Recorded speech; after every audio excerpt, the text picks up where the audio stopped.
നിയമസഭാ തെരഞ്ഞെടുപ്പുമായി ബന്ധപ്പെട്ട ഗൗരവതരമായ ചർച്ചകൾ ഓരോ മുന്നണിയിലും പാർട്ടികളിലും നടക്കുകയാണ്. നിയമസഭാ തെരഞ്ഞെടുപ്പിന് ഒരുങ്ങുകയാണ് കേരളം. രാഷ്ട്രീയമായി കേരളം ഒരു ഭൂപ്രദേശം എന്ന നിലയിൽ അടുത്ത 5 വർഷം ആര് നയിക്കും എന്ന ചർച്ചകളിലേക്ക് കടക്കുമ്പോൾ ഏപ്രിൽ 2ാം വാരത്തിൽ തെരഞ്ഞെടുപ്പ് ഉണ്ടാകുമെന്ന സൂചനകൾ പ്രബലപ്പെടുന്നു. മെയ് 7-ന് മുമ്പായി കേരളം ഉൾപ്പെടെ 5 സംസ്ഥാനങ്ങളാണ് നിയമസഭാ തെരഞ്ഞെടുപ്പ് നടക്കേണ്ടത്. അതിപ്രധാനമായ നിയമസഭാ തെരഞ്ഞെടുപ്പ് നമ്മൾ കടക്കുകയാണ്. ഡി പ്രമേഷ് കുമാർ കൂടി നമുക്കൊപ്പം ചെയ്യുന്നുണ്ട്. പ്രമേഷ്, നേരത്തെ നമ്മൾ വട്ടിയൂർക്കാവിലെ നേമത്തെ സാരി പറഞ്ഞു, അതൊക്കെ ഓരോ മണ്ഡലം തിരിച്ചുള്ള സാഹചര്യങ്ങളാണ്. തദ്ദേശ തെരഞ്ഞെടുപ്പിന്റെ തുടർച്ചയായി നിയമസഭാ തെരഞ്ഞെടുപ്പിലേക്ക് പോകുമ്പോൾ അന്തരീക്ഷത്തിൽ ഇനി മാറ്റം ഉണ്ടാകാനുള്ള സാധ്യത ഉണ്ടോ, അതോ ഈ ട്രെൻഡ് ആയിരിക്കുമോ? അക്കാര്യത്തിൽ ഇപ്പോൾ പല പാറ്റേണാണ് തെരഞ്ഞെടുപ്പിൽ എന്നൊക്കെ പറയാമെങ്കിലും അതിനുള്ള സമയമുണ്ടോ? അല്ല, വളരെ സമയം. തെരഞ്ഞെടുപ്പ് ഇങ്ങനെ അടുത്തു കഴിഞ്ഞു, സംശയമില്ല. പിന്നെ ഇപ്പോൾ തന്നെ ഏതാണ്ട് ഇപ്പോൾ വന്നു കഴിഞ്ഞല്ലോ. അതായത് ഏപ്രിൽ തന്നെ തെരഞ്ഞെടുപ്പ് നടക്കാൻ സാധ്യതയുണ്ട്. ഇപ്പോൾ മുന്നണികൾ തന്നെ ഏതാണ്ട് സ്ഥാനാർത്ഥി നിർണ്ണയ ചർച്ചകളിലൊക്കെ ഏതാണ്ട് തുടങ്ങിക്കഴിഞ്ഞു. പ്രധാനപ്പെട്ട പാർട്ടികൾ തന്നെ. കോൺഗ്രസ് ഇന്നലെ അവരുടെ വയനാട്ടിലൊരു സമ്മിറ്റ് നടത്തി. അത് കഴിഞ്ഞിട്ട് ഇനിയിപ്പോൾ ഒരു ജാഥ, പ്രതിപക്ഷ നേതാവിൻ്റെ നേതൃത്വത്തിൽ ജാഥ നടക്കാൻ പോകുന്നുണ്ട്. LDF അതേപോലെ അവരുടെ 3 മേഖലാ ജാഥകൾ ഈ മാസം ആരംഭിക്കാനിരിക്കുന്നു. അപ്പോൾ ഏതാണ്ട് ഒരു ജനുവരി ഫെബ്രുവരിയോടുകൂടി കളം ഏതാണ്ട് പൂർണ്ണമാവും. പലരും സ്ഥാനാർത്ഥി നിർണ്ണയം നേരത്തെ ആക്കാനുള്ള ശ്രമവും. ഒരുപക്ഷെ ജനുവരി പകുതിക്ക് അല്ലേ, ഒരു 10-15 ദിവസത്തിനകത്ത് ആദ്യഘട്ട സ്ഥാനാർത്ഥി പട്ടിക കോൺഗ്രസ് പ്രഖ്യാപിച്ചേക്കും എന്ന് പറയുന്നുണ്ട്. എന്ന് മാത്രമല്ല, BJP അവരുടെ A ക്ലാസ് മണ്ഡലങ്ങളെന്ന് അവർ കരുതുന്ന ഏതാണ്ട് 30,000 വോട്ടിന് മേലെ അവർക്ക് കഴിഞ്ഞ തവണ വോട്ട് ലഭിച്ചിട്ടുള്ള പല മണ്ഡലങ്ങളിലെയും സ്ഥാനാർത്ഥികളെ നേരത്തെ ഓൾറെഡി പ്രഖ്യാപിച്ചും കഴിഞ്ഞു അല്ലേ? നേമത്ത് അദ്ദേഹം തന്നെ സ്വയം പ്രഖ്യാപിച്ചിട്ടുണ്ട്. പിന്നെ മറ്റിപ്പോൾ ഈ തദ്ദേശ ഭരണ തെരഞ്ഞെടുപ്പിന്റെ വോട്ടിംഗ് പാറ്റേൺ നോക്കുകയാണെങ്കിൽ അവർ സംസ്ഥാനത്ത് 2 മണ്ഡലങ്ങളിലാണ് 1ാം സ്ഥാനത്ത് വന്നത്. അതിൽ 2ാമത്തെ മണ്ഡലമായ വട്ടിയൂർക്കാവിൽ മത്സരിക്കാൻ ഇപ്പോൾ തന്നെ പാർട്ടിക്കുള്ളിൽ വലിയ 4 പേരുകളാണ്. കെ സുരേന്ദ്രൻ, ആർ ശ്രീലേഖ, കൃഷ്ണകുമാർ, രാജശേഖരൻ.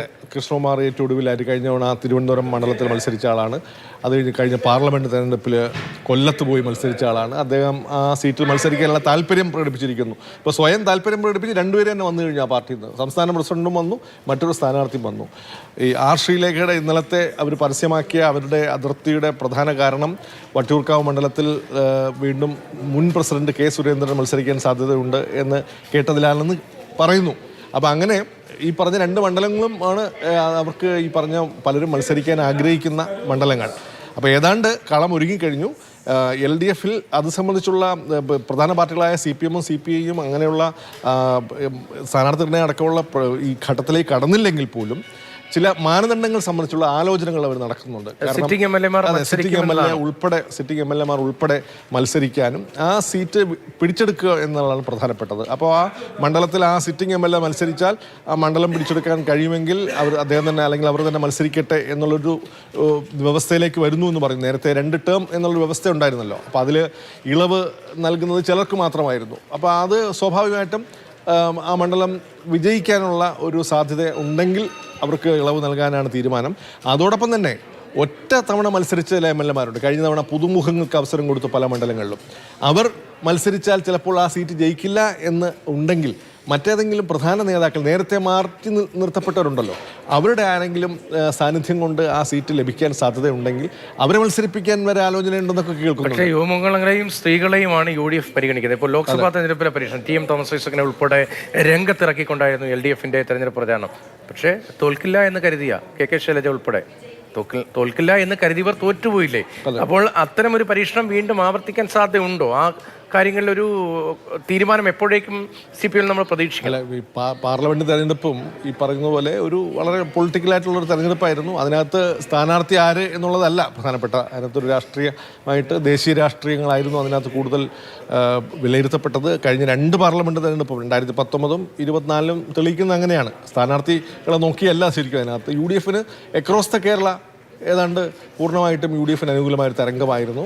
ഈ ഇവിടെ മാത്രം എന്താണ് നമ്മുടെ കെ രാധാകൃഷ്ണൻ മത്സരിച്ച ചേലക്കര പിന്നെ ആലത്തൂർ മണ്ഡലത്തിൽ മാത്രമാണ് LDFന് അനുകൂലമായി. അത് അദ്ദേഹം കെ രാധാകൃഷ്ണൻ മത്സരിച്ചുകൊണ്ട് മാത്രം കിട്ടിയതാണ് എന്ന് വേണമെങ്കിൽ പറയാം. അപ്പോൾ അതുകൊണ്ട് പാർലമെന്റ് തെരഞ്ഞെടുപ്പിലെ ഒരു സാഹചര്യമല്ല അസംബ്ലി തെരഞ്ഞെടുപ്പ് എന്ന് വേണമെങ്കിൽ പറയാം. അവിടെ ഞാൻ ഈ പറയുന്ന കാര്യം ചില സിറ്റിംഗ് MLA-മാർ സ്വാഭാവികമായിട്ട് ആ മണ്ഡലത്തിലെ അവരുടെ പ്രവർത്തന മികവ് കൊണ്ട് ഒരുപക്ഷെ വീണ്ടും തിരഞ്ഞെടുക്കപ്പെടാനുള്ള സാധ്യതയുണ്ടാവാം. നമുക്ക് പല മണ്ഡലങ്ങളും അറിയാം. ഒരുപക്ഷെ അവരെ മാറ്റി നിർത്തി ഒരു പുതിയ ആൾ മത്സരിക്കുകയാണെങ്കിൽ ഒരുപക്ഷെ സംസ്ഥാനത്തെ പൊതു രാഷ്ട്രീയമായിരിക്കും അവിടെ ചിലപ്പോൾ ചർച്ച ചെയ്യപ്പെടുക. അങ്ങനെ വരാം ചിലപ്പോൾ. അപ്പോൾ ഈ ഭരണവിരുദ്ധ വികാരം എന്ന് പറയുന്നത്, അല്ലെങ്കിൽ ഭരണ അനുകൂല വികാരം എന്ന് പറയുന്നത് പോലെ തന്നെ അവിടുത്തെ MLA-ക്കും അനുകൂലമായും എതിരായിട്ടുമൊക്കെയുള്ള ഒരു ജനവിധി പഴയ മുഖങ്ങൾ വീണ്ടും ആവർത്തിക്കാനുള്ള സാധ്യതയുണ്ട്. LDF-ൽ പഴയ പലരും മത്സരിക്കാൻ സാധ്യത UDF-ൽ പുതുമുഖങ്ങൾക്കായിരിക്കും എന്ന് പറയുന്നുണ്ട്. അതോടൊപ്പം തന്നെ ചില സർപ്രൈസ് സ്ഥാനാർത്ഥികൾ, അതായത് വളരെ അപ്രതീക്ഷിതമായി പലരും ഈ സെലിബ്രിറ്റീസ് അതുപോലെ തന്നെ സ്വതന്ത്രന്മാരും ഒക്കെ മത്സരിക്കാൻ എല്ലാ മുന്നണികളിലും പറഞ്ഞു കേൾക്കുന്നുണ്ട്. ഇപ്പം തന്നെ പലരും പല പ്രഖ്യാപനങ്ങളും വരുന്നുണ്ട്. ആരും അത് അംഗീകരിക്കുന്നില്ല. ചലച്ചിത്ര മേഖലയിൽ നിന്ന്, സാഹിത്യ മേഖലയിൽ നിന്ന് ഒക്കെ പലരുടെയും പേരുകൾ പറഞ്ഞു കേൾക്കുന്നുണ്ട്. അപ്പോൾ അങ്ങനെ ഇത്തവണത്തെ തെരഞ്ഞെടുപ്പ് ഒരുപക്ഷെ സ്ഥാനാർത്ഥി നിർണയം കൊണ്ടും മുന്നണികളുടെ ഈ തെരഞ്ഞെടുപ്പ് തന്ത്രങ്ങൾ കൊണ്ടും പ്രൊഫഷണൽ PR ഏജൻസികളുടെ സാന്നിധ്യം, ഇപ്പോൾ കനഗോലു എന്ന് പറയുന്ന ആ തെരഞ്ഞെടുപ്പ് പ്രൊഫഷണൽ KPCCയുടെ യോഗത്തിൽ പോലും സജീവ സാന്നിധ്യമാണ്. അദ്ദേഹം പങ്കെടുക്കുന്നുണ്ട്. അദ്ദേഹമാണ് അവിടെ വിഷൻ 2026 എന്നുള്ള പേപ്പർ അവതരിപ്പിക്കുന്നത്. അദ്ദേഹത്തിന് വേണ്ടിയാണ് എന്ന് പറയുന്നു. അദ്ദേഹം തയ്യാറാക്കിയ പേപ്പറാണെന്ന് പറയുന്നത്. അങ്ങനെ ഇത് എന്തുകൊണ്ടും വളരെ പുതുമയുള്ള ഒരു തെരഞ്ഞെടുപ്പായിരിക്കും. കേരളം സാഗൂതം ഇല്ലേ, മാറിയ കാലത്തെ ഒരു തിരഞ്ഞെടുപ്പായിരിക്കും. ആ മാറിയ കാലത്ത് ഏത് തരത്തിൽ ടെക്നോളജിയുടെ മാറ്റമാണ് മാറിയ കാലം എന്ന അർത്ഥത്തിൽ നമ്മൾ പറയുന്നത്. സാംസ്കാരികമായി, സാമൂഹികമായി അങ്ങനെ ഒരു അതിഭീകരമായൊരു കുതിപ്പ് നടത്തിയ കാലം എന്ന് നമുക്ക് പൊതുവിൽ പറയാൻ കഴിയില്ല. പക്ഷേ ലോകമാകെയുള്ള മാറ്റം, അതിൻ്റെ തുടർച്ചയായി നമ്മളാകെ നഗരവൽക്കരിക്കപ്പെടുന്ന സാഹചര്യം, കേരളമാകെ കണക്റ്റഡ് ചെയിനായി നഗരമായി മാറുന്ന ഒരു 10-15 വർഷമാണ് കടന്നു പോകുന്നത്. അതിൻ്റെ തുടർച്ചയായി വരുന്നൊരു തിരഞ്ഞെടുപ്പാണ്. ടെക്നോളജിയിൽ വലിയ മാറ്റമുണ്ട്. അപ്പോൾ എന്തൊക്കെ, ഏത് തരത്തിൽ എന്നൊക്കെ നമുക്ക് കണ്ട് മനസ്സിലാക്കാം. അങ്ങനെ തിരഞ്ഞെടുപ്പിലേക്ക് നമ്മൾ എത്തുകയാണ്.